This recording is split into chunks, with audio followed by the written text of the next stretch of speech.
हाय मेरे रवि रवि के बिंदास बोल में आपका स्वागत है। आज मैं आपको ऐसी खबर बताने वाला हूं कि आप चौंक जाएंगे। जी हाँ, उत्तराखंड का एक डॉन जिसने पूरे देश में मचाई थी दहशत, जिसके नाम की दहशत आज भी है। लोग आज भी कांप जाते हैं। जब जाती थी कॉल उनके नाम की तो कहते हैं कि फिरौती तो वैसे मिल जाया करती थी, और वो नाम है पीपी पांडे का। जी हाँ, पीपी पांडे अब अध्यात्म की तरफ लौट रहे हैं। फिलहाल इस समय अल्मोड़ा जेल में बंद है और पीपी पांडे बनने वाले हैं मंडलेश्वर, अध्यात्म की तरफ।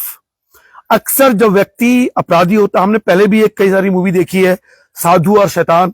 एक व्यक्ति जो बहुत ज्यादा अपराधों में लिप्त होता है और बाद में जब वो साधु बनता है तो साधु बनकर वो साधु होने के वो सारे लक्षण बना देता है कि बाकी साधु भी फीके पड़ जाते हैं। तो क्या ये जो भी मंडलेश्वर बनने वाले हैं और कई मठों की उन्हें जिम्मेदारी मिलने वाली है, और नाम है इनका पीपी पांडे। पीपी पांडे का नाम मैंने दिल्ली में बहुत सुना था, और ये नाम ऐसा था कि पूरे देश की पुलिस का नाक में दम कर रखा था। छोटा राजन का इनको दायां हाथ कहा जाता था, और आज देखिए अल्मोड़ा जेल में फिलहाल बंद है। और देखिए मैं आपको दिखा दूं, ये है आपके पीपी पांडे, और देखिए आप ये बिल्कुल साधु की वेशभूषा में है।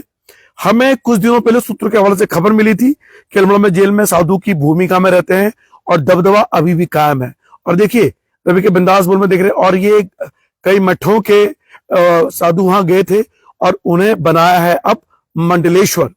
लोग अक्सर ही चर्चा करते हैं कि मंडलेश्वर बन रहे हैं तो क्या अपने अपराध जो अपने सामाजिक जीवन में किए गए पाप उनको छिपाने का प्रयास है, या वास्तव में अध्यात्म की तरफ है। फिलहाल अध्यात्म की तरफ व्यक्ति कब कौन लौट जाए, क्योंकि जीवन में कई बार ऐसे हादसे होते हैं कि हम अध्यात्म की तरफ लौट जाते हैं। तो पीपी पांडे की खास खबर है कि देखिए बेताज बादशाह दुनिया का जयराम की दुनिया, जरायम की दुनिया, जराम उर्दू का शब्द है। अब आध्यात्मिकता मोड़ रहे हैं डॉक्टर पीपी पांडे डॉन। अभी अल्मोड़ा के जेल में बंद है और उन्होंने जेल में संन्यास ले लिया है। गुरुवार को हरिद्वार से आए श्री पंचदश नांग जूना अखाड़े के थानापतियों ने पीपी को जेल में दीक्षा दिलाई है। साथ ही कई मठों का उत्तराधिकारी घोषित करते हुए प्रकाशानंद गिरी नाम दिया गया। यानी पीपी पांडे अब कहलाएंगे प्रकाशानंद, यानी जिन्होंने डॉन वाली दुनिया में, अपराध की दुनिया में जबरदस्त नाम कमाया, अब वो अध्यात्म की दुनिया में भी अपने आप को झोंक रहे हैं। और देखिए ऐलान किया कि भविष्य में पैरोल लेकर जब उनको पैरोल मिलेगी तो पीपी को जलाभिषेक के साथ मंडलेश्वर की उपाधि दी जाएगी। शिक्षक दिवस पर यानी कल 5 सितंबर को जेल में दीक्षा देने के बाद श्री पंचदश नांग जूना अखाड़े के थानाधिपति राजेंद्र गिरी ने पत्रकार वार्ता की। उन्हें बताया कि प्रकाश पांडे ने धार्मिक क्षेत्र में जाने की इच्छा जताई है। विश्व हिंदू परिषद के कृष्ण कांडपाल की ओर से उनके पास प्रस्ताव आया था। जेल प्रशासन ने उन्हें अनुष्ठान की इजाजत तो नहीं दी, लेकिन पंचमढ़ियों की ओर से कंठी माला, रुद्राक्ष माला और वस्त्र देकर उत्तराधिकारी घोषित किया है। प्रकाशानंद गिरी को अंशेश्वर मठ, मुनस्यारी के कामत मठ, गंगुली हाट में लमकेश्वर मठ, यमुनोत्री के भैरव और भद्रकाली मंदिर सहित अन्य की जिम्मेदारी पीपी को सौंपी गई है। बताया कि थाने में 11 लोगों को अनुमति मांगी गई थी, लेकिन सिर्फ 3 लोगों को अंदर जाने की अनुमति दी। अगले साल प्रयागराज में लगने वाले कुंभ मेले में अग्रिम कार्रवाई के लिए जाएंगे। यह महंत सुरेंद्रपुरी, महंत दीनदयाल गिरी, पुजारी दयानंद सरस्वती जी मौजूद थे। देखिए छोटा राजन का राइट हैंड गाय, जो खबरों से हमें पुटर खबर मिली है कि प्रकाश पांडे उस पीपी जहां भी रहे उसने अपना खौफ कायम किया। अंडरवर्ल्ड डॉन मुंबई से दुबई, पाकिस्तान, वियतनाम तक का सफर किया।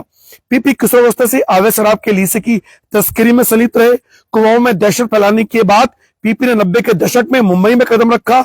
वहां छोटा राजन गैंग में शामिल होकर पहली बार एक नेता को गोली मारकर जुर्म की दुनिया में अपनी मौजूदगी दर्ज कराई थी। उसके बाद फिरौती, अपहरण, हत्या समेत तमाम औरतों को अंजाम देकर मुंबई में दहशत का पर्याय बन गए थे।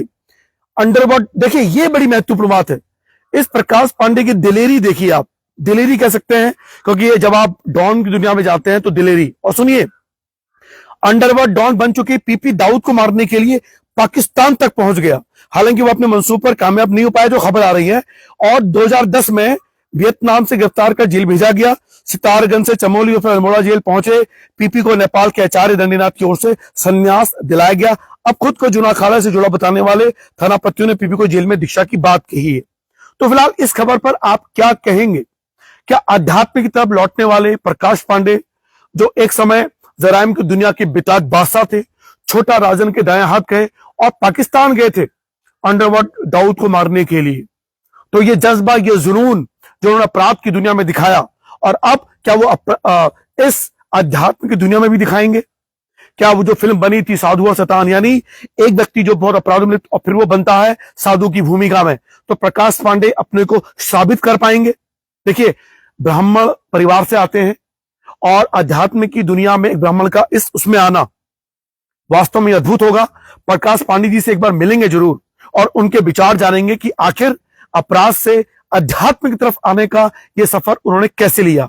क्या अभी भी अपराध की जो भावना उनके दिल में अभी भी है, या आप वो पूर्ण रूप से अध्यात्म की तरफ बढ़ना चाहते हैं, या अध्यात्म का चोला पहनकर अपराध करना चाहते हैं? ऐसा लोग कह रहे हैं। फिलहाल जहां तक मुझे ऐसा महसूस होता है कि जो लोग भी अध्यात्म की तरफ मुड़े हैं, और देखिए जितने भी हमारे मठ होते हैं सब पवित्र हैं, और इन मठों में पवित्रता होनी चाहिए।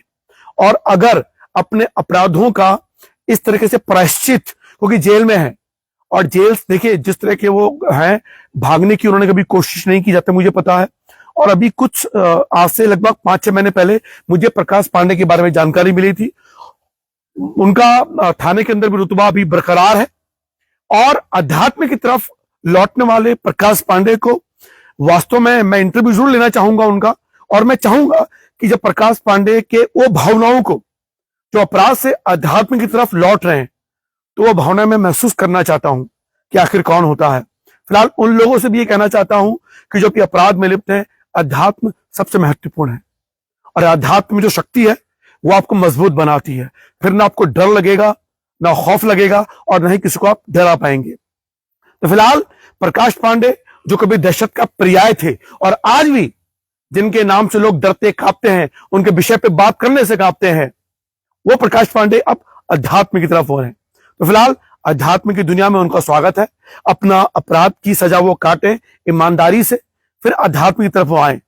फिलहाल आप किस विषय में क्या टिप्पणी करना चाहेंगे?